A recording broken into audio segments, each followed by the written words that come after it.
आज हम लोग प्रश्नावली 10.2 का क्वेश्चन नंबर 9 सॉल्व करेंगे, ठीक है ना। चलिए तो सबसे पहले क्वेश्चन पढ़ते हैं। क्या लिखा हुआ है क्वेश्चन, देखो तुम लोग किताब आकृति 10.13 ये ऐसा आकृति है आपकी किताब में। एक्स वाई तथा x dash y dash O केंद्र वाले किसी वृत्त पर दो समांतर स्पर्श रेखाएं हैं। ये देखो एक्स वाई और एक्स डैश वाई डैश दो क्या है, समांतर स्पर्श रेखाएं है ना। फिर और स्पर्श बिंदु सी पर, कहां स्पर्श बिंदु सी पर रेखा ए बी एक्स वाई को कहां, एक्स वाई को ए पर और एक्स डैश वाई को बी पर क्या करती है, प्रतिच्छेद करती है। देखो जाके यहां प्रतिच्छेद कर रहा है, यहां प्रतिच्छेद कर रहा है ना। सिद्ध कीजिए कि ए ओ बी, क्या ए ओ बी कहां है, ए ओ बी ये वाला ए ओ बी कितना डिग्री हो, 90 डिग्री।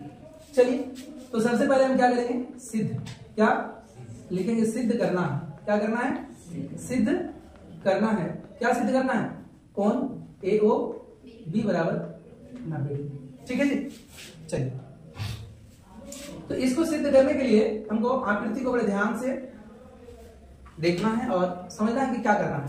तो सबसे पहले ना ये जो स्पर्श बिंदु सी है ओ से सी को मिला देते हैं, ठीक है। क्या किया हमने, ओ से सी को मिला दी, यहां रचना की ओ से या ओ सी को मिलाए, ऐसे ओ सी को मिलाएं। मिलाने से क्या फायदा हुआ, फायदा हुआ देखना अभी। तब मेरा क्या बन गया, दो त्रिभुज बन गया। क्या है, ए ओ पी एक त्रिभुज बना, ए ओ पी एक त्रिभुज बना, फिर ए ओ सी एक त्रिभुज बना ना। तो चलिए अब लिखेंगे त्रिभुज किसमें किसमें, ए ओ पी एंड त्रिभुज ए ओ सी। बड़े गौर से समझना क्या कर रहे हैं। इन दोनों त्रिभुजों को हम क्या दिखाएंगे, सर्वांशम दिखाएंगे। क्या दिखाएंगे, सर्वांशम दिखाएंगे। तो सर्वांशम दिखाने के लिए क्या करना पड़ेगा, देखते हैं। एक काम करो, एपी ए ओ पी का एपी और ए ओ सी का एसी बराबर होगा, बोलो बराबर होगा। कौन से प्रमेय से बराबर होगा, प्रमेय 10.2। क्या कहा था कि किसी वृत्त के बाह्य बिंदु से खींची गई स्पर्श रेखाएं हमेशा बराबर होता है। क्या लिख देंगे यहां, प्रमेय उतना लंबा तो नहीं लिखोगे, प्रमेय 10.2 से, है ना। अगला क्या है, ये है स्पर्श रेखा पर, स्पर्श रेखा के स्पर्श बिंदु पर खींची गई त्रिज्या कितना डिग्री की होती है, समकोण बनाती है ना, 90 डिग्री का कोण बनाती है। ये 90 डिग्री, वैसे ही यहां भी क्या होगा, होगा ना 90 डिग्री। तो क्या लिखेंगे, कोण एपीओ, क्या एपीओ बराबर कोण एसीओ। क्या लिखेंगे, यहां प्रमेय कौन सा लागू हो रहा है, 10.1 से। याद करो ये कौन कहता है, प्रमेय 10.1, तो प्रमेय याद रखना जरूरी। चलिए अब आता है एओ। देखो एओ यहां भी है और इस त्रिभुज का भी काम कर रहा है, इस त्रिभुज का भी काम कर रहा है। तो एओ को क्या लिखेंगे, उभयनिष्ठ है। क्या है ये, क्योंकि दोनों का काम आ रहा है ना, उभयनिष्ठ भुजा है ये। तब ये क्या है, तब क्या है, तब ये समरूप भी बोल सकते हो ना, समरूप हो गया है, एक ही जैसा। अच्छा देखते हैं क्या आता है, समरूप नहीं, सर्वांशम में रहेंगे।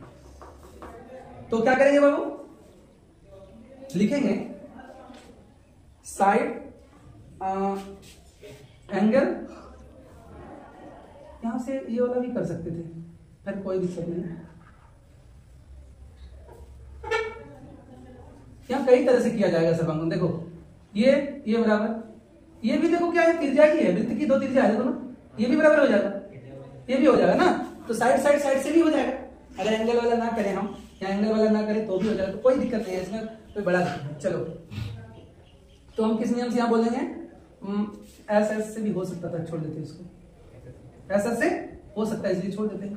अभी क्या कर देंगे, ओपी ओसी कर देते हैं। क्या कर देते हैं यहाँ बाबू, ओपी ओसी कर देते हैं। क्या कर देते हैं, ओपी ओसी। यहां क्या लिख देंगे, यहां क्या लिखेंगे तो बोलो, एक ही वृत्त की त्रिज्या, क्या एक ही वृत्त की त्रिज्या क्या होगी, बराबर होगा जितना भी त्रिज्या खींचो, है ना। तब क्या बोलेंगे, साइड से क्या हो जाएगा, त्रिभुज एओपी सर्वांशम त्रिभुज AOC होगा ना।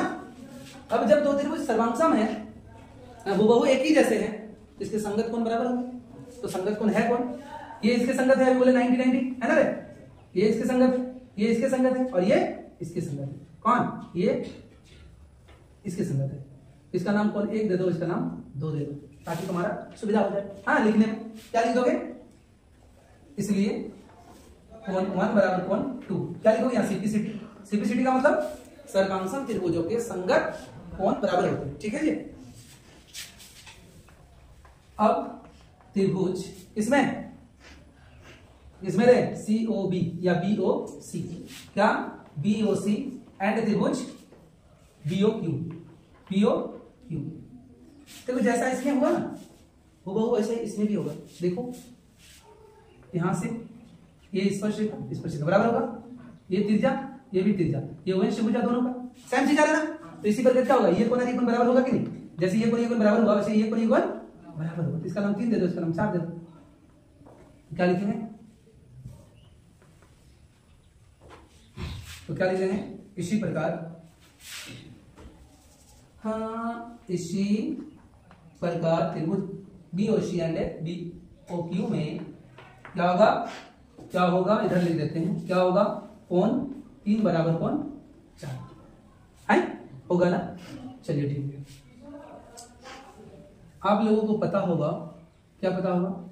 सरल रेखा से। क्या? सरल रेखा से। क्या सरल रेखा से सर? ये जो PQ है, ये एक सीधी रेखा है कि नहीं? सीधी रेखा है, बिल्कुल हाँ सर। और सीधी रेखा के एक तरफ के जितने सारे कोण होते हैं, उन सभी कोणों का योग कितना होता है? Very good. तो क्या लिखेंगे? कोण 1, कोण 2, कोण 3 और कोण 4 इक्वल टू 180 डिग्री। आप इसको क्या लिख सकते हैं? रेखिक युग्म भी लिख सकते हैं ना। रेखा बना रहा है, सरल रेखा, ये सारे युग्म मिलके रेखा बना रहा है। तो देखो क्या है, अब एक काम करो, हमको क्या दिखाना है? याद करो, AOB को 90 डिग्री दिखाना है। इसको AOB को 90 डिग्री दिखाना है, इसलिए 2 और 3 तो रखना पड़ेगा, 2 3 रखना पड़ेगा। तो सर एक काम करते हैं, 1 के बदले क्या लिख सकते हैं? देखो इधर 1 के बदले क्या लिख सकते हो? 2 रखना पड़ेगा, तो 2 तो रखेंगे, और 3 भी रखना पड़ेगा, इसलिए 3 को रहने दो। और 3 के बदले आप क्या लिख सकते हो? या 4 के बदले क्या लिख सकते हो? 3 लिखना है, 4 के बदले हम 3 लिख सकते, बराबर है। क्योंकि 2 और 3 रखना है, तभी तो AOB को दिखा पाओगे। बराबर 180 डिग्री। अब देखो यहाँ 2 को कोण 2 है और 2 को कोण 3 है कि नहीं? 180 डिग्री। अब देखो 2 को कॉमन ले लेते हैं, इसमें भी 2 है, इसमें भी 2 है, तो कोण 2 और कोण 3 बचा कि नहीं? यहाँ से 2 वनिष्ठ ले लिए, कॉमन ले लिए, तो 180। अब कोण 2 प्लस कोण 3 बराबर क्या होगा? 180। ये 2 गुना में है पूरे के साथ, उधर जाए तो भागा में होगा। तो क्या हो जाएगा यहाँ? कोण 2 प्लस कोण 3 बराबर कितना? 90 डिग्री। 90 डिग्री। और कोण 2 और कोण 3 क्या है? देख लो फिर से, कोण 2 और कोण 3 मिलकर क्या बना रहा है? कोण AOB बना रहा है कि नहीं बना रहा? यहाँ क्या लिख सकते हैं? कोण AOB बराबर 90 डिग्री। और यही हमें क्या करना था? प्रूव करना था। कोई दिक्कत? कोई दिक्कत नहीं है? दिक्कत है क्या?